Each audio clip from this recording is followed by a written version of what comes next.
Hi guys, welcome back to my YouTube channel. It is Swapna's Tutorial. So ನೀವಿನ ನನ್ನ ಚಾನಲ್ಗೆ subscribe ಆಗಿಲ್ಲ ಅಂದರೆ please subscribe ಆಗಿ ವಿಡಿಯೋಸ್ನ like ಮಾಡಿ ಶೇರ್ ಮಾಡಿ ಹಾಗೆ ಕಮೆಂಟ್ ಮಾಡಿ. ಸೊ ಇವಾಗ ನಾನು ಮಾಡ್ತಿರೋ ಸಬ್ಜೆಕ್ಟ್ ಯಾವುದು ಅಂದರೆ ಥರ್ಡ್ ಸೆಮ್ ಬಿಕಾಮ್ನ ಕಾಸ್ಟ್ ಅಕೌಂಟಿಂಗ್ ಅಥವಾ ಫಂಡಮೆಂಟಲ್ ಆಫ್ ಕಾಸ್ಟಿಂಗ್ ಅಲ್ಲಿ ಚಾಪ್ಟರ್ 2 ಬಂದ್ಬಿಟ್ಟು ಮೆಟೀರಿಯಲ್ ಕಾಸ್ಟ್ ಅಂತ ಹೇಳಿ ಈ ಒಂದು ಚಾಪ್ಟರ್ ರಿಲೇಟೆಡ್ ನಾನು ಸ್ಟಾಕ್ ಲೆವೆಲ್ ರಿಲೇಟೆಡ್ ಪ್ರಾಬ್ಲಮ್ಸ್ಗಳನ್ನ ಎಕ್ಸ್ಪ್ಲೈನ್ ಮಾಡ್ತಾ ಹೋಗ್ತೀನಿ. ಸೊ ನೋಡಿ, ಇದು stock level related first problem ಆಗಿದೆ. ಓಕೆನಾ?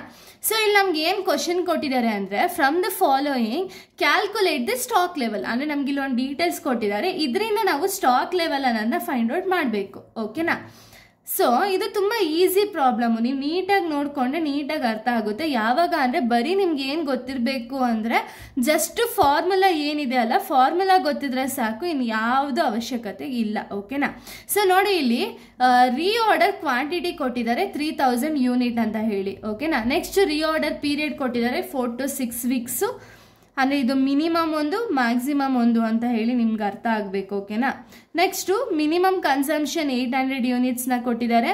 Maximum consumption 800 units, minimum consumption 500 units ಆಗಿದೆ.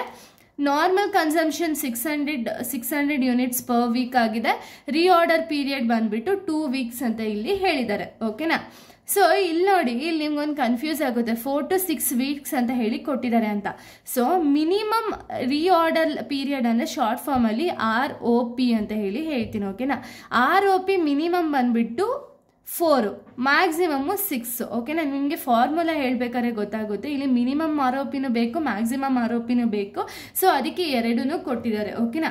ಈಗ ಫಾರ್ಮೆಟ್ನ ನಾವು ನೋಡೋದಾದ್ರೆ ಫಾರ್ಮೆಟಲ್ಲಿ ಫಸ್ಟು ಫಾರ್ಮುಲಾ ಏನು ಕೊಟ್ಟಿರೋದು ಅಂದರೆ ರೀಆರ್ಡರ್ ಲೆವೆಲ್ನ ನೀವು ಫೈಂಡ್ ಔಟ್ ಮಾಡಬೇಕು. ರೀಆರ್ಡರ್ ಲೆವೆಲ್ಗೆ maximum consumption into maximum reorder period ಮಾಡಿದಾಗ ನಮಗೆ ರೀಆರ್ಡರ್ ಲೆವೆಲ್ ಎಷ್ಟು ಅಂತ ಹೇಳಿ ಸಿಗುತ್ತೆ. ಓಕೆನಾ? ಸೊ ನೋಡಿ, reorder level is equals to maximum consumption into maximum reorder ಪೀರಿಯಡ್ನ ಮಾಡಬೇಕಾಗುತ್ತೆ.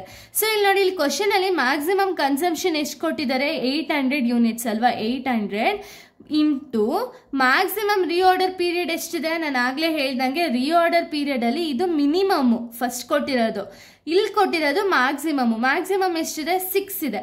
ಸೊ ಇವಾಗ ನಾವು 800 ಇಂಟು 6 ಮಾಡಿದಾಗ ನಮಗೆ 4800 ಸಿಗುತ್ತೆ. ಸೊ ಇದನ್ನು ನಾವು ರೀಆರ್ಡರ್ ಲೆವೆಲ್ ಎಷ್ಟು ಆನ್ಸರ್ ಬಂದಿರೋದು ಅಂದರೆ 4800 ಯೂನಿಟ್ಸ್ ಅಂತ ಹೇಳಿ ಬರಿತೀವಿ. ಓಕೆನಾ? 4800 ಯೂನಿಟ್ಸ್ ಬಂದ್ಬಿಟ್ಟು ರೀಆರ್ಡರ್ ಲೆವೆಲ್ದು ಆನ್ಸರು. ಓಕೆನಾ? ನೆಕ್ಸ್ಟ್ ಬಂದ್ಬಿಟ್ಟು ಮಿನಿಮಮ್ ಲಿಮಿಟ್ನ ನಾವು ಫೈಂಡ್ ಔಟ್ ಮಾಡಬೇಕಾಗುತ್ತೆ. ಮಿನಿಮಮ್ ಲಿಮಿಟ್ದು ಫಾರ್ಮುಲಾ ಏನು ಅಂದರೆ, ಆ್ಯಂಡ್ ಇನ್ನೊಂದು ವಿಷಯ ಏನು ಅಂದರೆ ಸ್ಟಾಕ್ ಲೆವೆಲ್ ನಿಮ್ಗೆ ಯಾವುದೇ ಕ್ವಶನ್ ಬಂದರೂ ಇದೇ ಫಾರ್ಮುಲಾ, ಇದು ಬಿಟ್ಟು ಬೇರೆ ಯಾವ ಫಾರ್ಮುಲಾನು ಬರಲ್ಲ. ಓಕೆನಾ?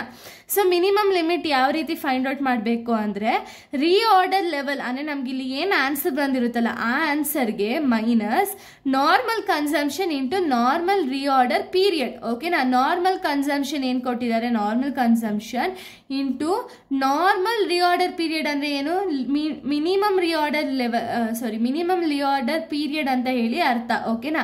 ಸೊ ಇಲ್ಲಿ ರೀಆರ್ಡರ್ ಲೆವೆಲ್ ಎಷ್ಟು ಬಂದಿದೆ ನಮಗೆ ಆನ್ಸರು? 4800 ಅಲ್ವಾ? 4800 ಮೈನಸ್ ನಾರ್ಮಲ್ ಕನ್ಸಂಪ್ಷನ್ ಎಷ್ಟಿದೆ? 600 ಇಂಟು ನಾರ್ಮಲ್ ರೀಆರ್ಡರ್ ಪೀರಿಯಡ್ ಅಂದರೆ ಏನು? ಮಿನಿಮಮ್ ಅಂತ 600 ಇಂಟು 4. ಇಲ್ಲಿ ನಾರ್ಮಲ್ ರೀಆರ್ಡರ್ ಪೀರಿಯಡ್ ಅಂದರೆ ಯಾವುದು ಅಂದರೆ ಇಲ್ಲಿ 4 ಮಿನಿಮಮ್. ಓಕೆನಾ? 6 ಮ್ಯಾಕ್ಸಿಮಮ್ಮು. ಇಲ್ಲಿ ನಾರ್ಮಲ್ ಅಂದರೆ ಮಧ್ಯ ಏನು ಬರುತ್ತೋ ಅದು ನಾರ್ಮಲ್. ಮಧ್ಯಾಹ್ನ ಯಾವ ರೀತಿ ನಾವು ಫೈಂಡ್ ಔಟ್ ಮಾಡಬೇಕು ಅಂದರೆ ಮಿಡಲ್ ನಂಬರ್ ಯಾವ ರೀತಿ ಫೈಂಡ್ ಔಟ್ ಮಾಡಬೇಕು ಅಂದರೆ ಮಿನಿಮಮ್ ಎಷ್ಟಿದೆ? 4 ಇದೆ ಅಲ್ವಾ? ಮ್ಯಾಕ್ಸಿಮಮ್ ಬಂದ್ಬಿಟ್ಟು 6. ಎರಡನ್ನೂ ಆ್ಯಡ್ ಮಾಡಿದ್ರೆ ನಿಮಗೆ 10 ಬರುತ್ತೆ. 10 ಡಿವೈಡೆಡ್ ಬೈ 2 ಬರಬೇಕು. ಅಂದರೆ ನಿಮ್ಗೆ ಯಾವುದೇ ಇಲ್ಲಿ ಕೊಟ್ಟಿರಲಿ ನಂಬರ್ಸ್, ಎಕ್ಸಾಂಪಲ್ 1 ಮತ್ತು 3 ಕೊಟ್ಟಿದ್ರು ಅಥವಾ 1 ಮತ್ತು 5 ಕೊಟ್ಟಿದ್ರು ಅಂದರೆ ಎರಡನ್ನೂ ಆ್ಯಡ್ ಮಾಡಿ ಡಿವೈಡೆಡ್ ಬೈ 2 ಮಾಡಿದಾಗ ನಿಮ್ಗೊಂದು ಆನ್ಸರ್ ಬರುತ್ತೆ. ಅದನ್ನು ನಾವು ನಾರ್ಮಲ್ ರೀಆರ್ಡರ್ ಪೀರಿಯಡ್ ಅಂತ ಹೇಳಿ ಕರಿತೀವಿ. ಓಕೆನಾ? ಇಲ್ಲಿ ನಾರ್ಮಲ್ ರೀಆರ್ಡರ್ ಪೀರಿಯಡ್ ಎಷ್ಟು ಬಂತು? ನಮಗೀಗ 5 ಬಂದಿದೆ. ಓಕೆನಾ? 5ನ ತಗೊಳ್ತೀರಾ. ಸೊ ಇವಾಗ ನೋಡಿ ಆನ್ಸರ್ ಯಾವ ರೀತಿ ಬರಬೇಕು ಅಂದರೆ 4800 ಮೈನಸ್ 600 ಇಂಟು 5 ಮಾಡಿದಾಗ ನಿಮಗೆ 600 ಇಂಟು 5 ಮಾಡಿದಾಗ ನಿಮಗೆ 3000 ಬರುತ್ತೆ. 3000ಅಲ್ಲಿ 4800 ಮೈನಸ್ 3000ನ ಮಾಡಿದಾಗ ನಿಮ್ಗೆ ಆನ್ಸರ್ ಬಂದ್ಬಿಟ್ಟು 1800 ರುಪೀಸ್ ಸಿಗುತ್ತೆ.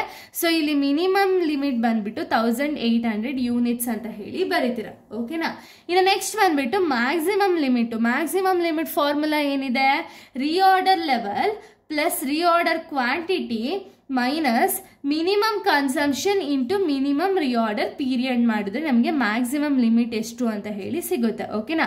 ರಿಆರ್ಡರ್ ಲೆವೆಲ್ದು ನಮ್ಗೆ ಆನ್ಸರ್ ಎಷ್ಟು ಬಂದಿದೆ, 4800 plus reorder quantity. So reorder quantity ಅವರೇ ಕ್ವಶನಲ್ಲಿ ಕೊಟ್ಟಿದ್ದಾರೆ, ಎಷ್ಟು ಕೊಟ್ಟಿದ್ದಾರೆ, 3000 ಯೂನಿಟ್ಸ್ ಅಂತ ಹೇಳಿ ಕೊಟ್ಟಿದ್ದಾರೆ, 3000 ಮೈನಸ್ ಮಿನಿಮಮ್ ಕನ್ಸಂಪ್ಷನ್ ಎಷ್ಟಿದೆ, ಮಿನಿಮಮ್ ಕನ್ಸಂಪ್ಷನ್ ಬಂದ್ಬಿಟ್ಟು 500 ಯೂನಿಟ್ಸ್, ಮಿನಿಮಮ್ ROP ಬಂದ್ಬಿಟ್ಟು 4. ಓಕೆನಾ. 500 ಇಂಟು 4 ಮಾಡಬೇಕಾಗುತ್ತೆ. ಸೊ ನೋಡಿ, ಈಗ 500 ಇಂಟು 4 ಮಾಡಿದಾಗ ನಿಮಗೆ 2000 ರುಪೀಸ್ ಬರುತ್ತೆ. 4800 ಪ್ಲಸ್ 3000 ಮಾಡಿದಾಗ ನಿಮಗೆ 7800 ಬರುತ್ತೆ. 7800 ಇಂದ 2000ನ ಮೈನಸ್ ಮಾಡಿದಾಗ ನಿಮಗೆ 5800 ಬರುತ್ತೆ. ಇದು ಮ್ಯಾಕ್ಸಿಮಮ್ ಲಿಮಿಟ್ ಬಂದ್ಬಿಟ್ಟು 5800 ರುಪೀಸ್. ಓಕೆನಾ.